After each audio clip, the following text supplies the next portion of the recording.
Zach cold.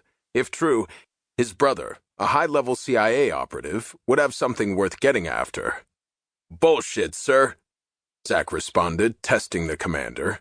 They had been standing in his sparsely furnished command office on Bagram Air Base. "Wouldn't bullshit you about Matt. Someone needs to get up there, and that someone needs to leave something behind." Zach had stared at Rampart for a long while, and then said, "If Matt's pushing this thing, then that someone will be me." It amazed Zach that over 9 years after the 9/11 attacks, nearly 70,000 United States and NATO troops continued to fight now resurgent Taliban and al-Qaeda movements along the Afghanistan and Pakistan border. Colonel Garrett was not part of that blend of conventional soldiers conducting combat operations and reconstruction missions. He and his men were not supposed to exist. Like ghosts, one moment they were present, and the next they were gone. They moved seamlessly around the battlefield in search of the most worthy targets. He looked at his driver, Sergeant Lance Eversole. "Looks like tonight we're going to give it another shot, Sauls." Eversole's skeptical grin told the story of several raids on al-Qaeda safe houses that had resulted in little to no results. "It's like fishing, sir. We keep pulling up sticks and tires instead of the big one.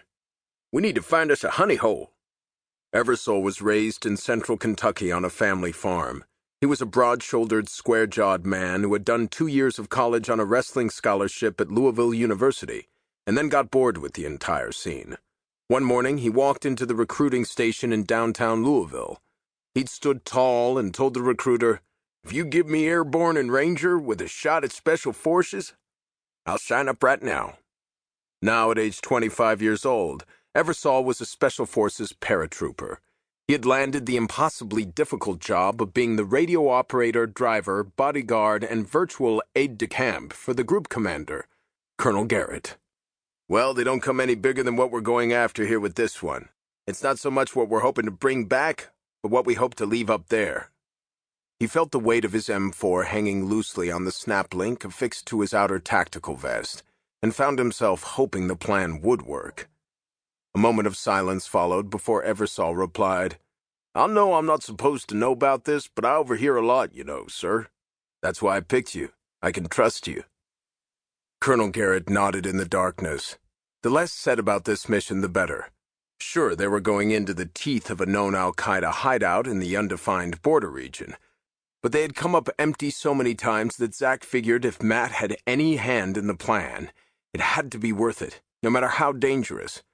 Garrett watched his driver, Sergeant Eversole, scan the horizon, M4 carbine at the ready. He saw him spit some tobacco juice into the snow beneath their feet and say, "No issues there, sir." "Raider 6, this is Tiger 6, over." Garrett and Eversole looked at the radio handset. "It's time, sir." Garrett gave him a nod and placed the handset to his ear.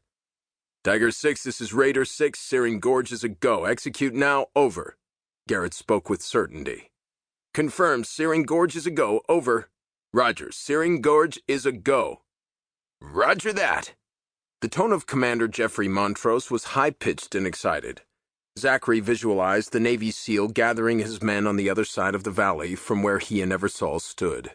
His own 8-man security team was situated within 200 meters of his command vehicle, occupying positions of dominance along the ridge in order to protect their esteemed commander. The team had been inserted last night into this valley, not too far from the fabled Tora Bora cave complex. An Afghan citizen, a poppy farmer, had been captured a week ago and, after some tough questioning, had delivered a pearl of intelligence. Senior al-Qaeda leadership was reforming in the rugged northeastern Afghan mountains for the spring offensive. Maybe even Osama bin Laden himself. Garrett knew that Rampart had been waiting for a twofer, conducting the Searing Gorge mission and also kill or capture some senior al-Qaeda leadership. Despite his misgivings, Garrett was confident in the overall plan. He still had some concerns, which he had voiced to Rampart, but Rampart again had been unrelenting. He refused to budge on the time. Given the sensitivity of the mission and its myopic purpose, Rampart had dictated the landing zone times and the loads in each helicopter. Accordingly, Zach had his team rehearse the mission several times at their base camp in the relatively secure compound in central Afghanistan. After they worked out the